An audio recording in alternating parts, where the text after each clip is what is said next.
Run your day with Runday.ai.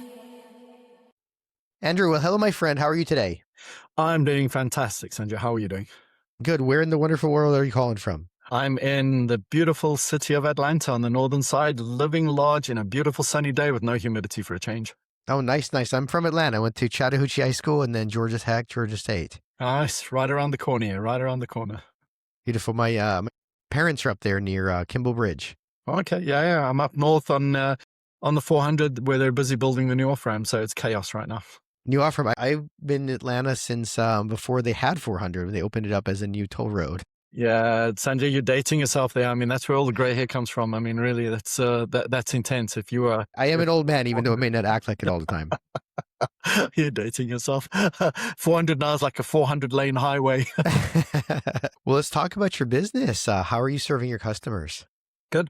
I am an AI architect, solutionist, polygraph, multiplier. Oh man, that was my title for a little while. Now I use AI artist, but All right, you keep with artists. I won't go to artists yet. I'm cross-generational. My youngest that I'm working with is probably 18 years old. The oldest is 60 years old. Uh-huh. I'm great across the generation. I'm a solutionist multiplier. My mantra is plant seeds that will grow trees that I will never sit under. And I have the privilege of working with a lot of people, trying to solve a lot of problems. And I just get in business discussions with people, talk about problems they're trying to address, how they go about addressing it, give some guidance, coaching, business, startup, founder, and architect solutions. And that discussion has yielded me to building the company My Story Told. And that helps people take their podcasts, their white papers, their newspaper articles, and help them write their book. I've got an 84-year-old who has journaled all her life, and she wants to pass on the story of her life and her children and her grandchildren and her great-grandchildren onto her great-grandchildren. And I can leverage all of the content to help write a book. Doesn't replace traditional writing, but have found a way to help pure voices be heard with pure stories, with absolute conviction, absolute beauty. It's humbling listening to some of the stories, and then working with people that have got ideas, and how do you take business problems and use AI to solve it, and love it. This morning just met another guy, come up with a business problem that he has to solve, and I've got to validate two pieces, and if those two pieces validate to be true, be a co-founder on another company and help him build that one out. Beautiful. So you got your fingers in a bunch of pots, huh? Yeah, enjoy it. It's all about, I think AI is at a fantastic place. And I think anyone 40 years and older that has the wisdom of life and experience is primed to partner with the younger generation that understands AI, and then to be able to maximize it. And if you can break the perceived ageism barrier that people are saying is in place, if you can get past that and actually Wait, there's an ageism barrier? Maybe in Atlanta. I don't know if maybe it's not here in Florida. Tell me about that. Oh man, no, I'm not going. It's a whole thing where the young are saying that the old are not needed, and the old are saying the young are not needed, and there's just can't communicate with one another. I feel maybe it's Florida, but I feel we live in an inverse reality. When I was a young man, old people were kind of lame and like unhealthy and having health problems and things like that. And so if you were 30 at the club, I'm much older than 30 now, but if you're 30 at the club, it was sort of like kind of weird. And then you go now and it's like the young people kind of are having a lot of health problems, maybe mostly mental health problems. And they're sort of socially inept. And when you challenge them on this, they agree with you. They don't defend themselves. They don't hide from it, yeah.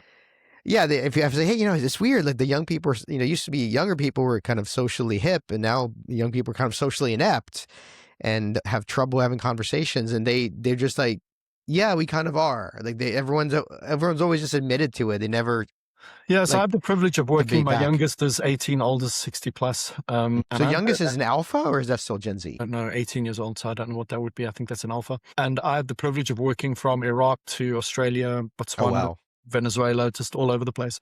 What is amazing is that it's all down to how we become who we are right now in this moment that defines where they are on that spectrum of being able to be open-minded, engaged, listen, be heard, respect, see people as peers versus be autonomous, directive, narcissist, whatever. It's just the sum of us. And the key there is finding people, the sum of them, and working to the best of that human being and finding your best place that you can maximize them and they maximize you. So what does that mean for a Gen Z versus a Gen Alpha versus a millennial versus Gen X? Is there a continuum, or are they distinct? I think they're all the same. I think. Or is it all an illusion? I think a lot of it's perception. I think there Okay. are age barriers.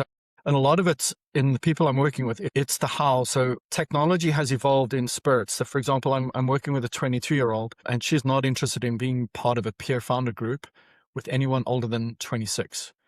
And her Okay. straight, clean statement to me was, because that generation doesn't give me space to talk. And the technology has changed from the way they were doing it to the way we now do it. Mm-hmm. So And someone older than 26. 26. And then when I speak with somebody that's 28 or 30, they really don't care about the younger generation, but they want to cap it at 35.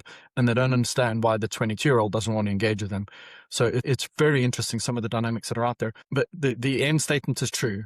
Everybody wants to be heard. Everybody wants to be meaningful. Everybody wants to have purpose, and they want to impact people, especially if they fit into the profile bucket of they are an entrepreneur. Being an entrepreneur, that's a kind of an outcome. You behave in certain ways that put you in that entrepreneur founder space. You behave in certain ways, you press the envelope, and you're less risk adverse, and you're open to challenging things, and you drive through to get things done.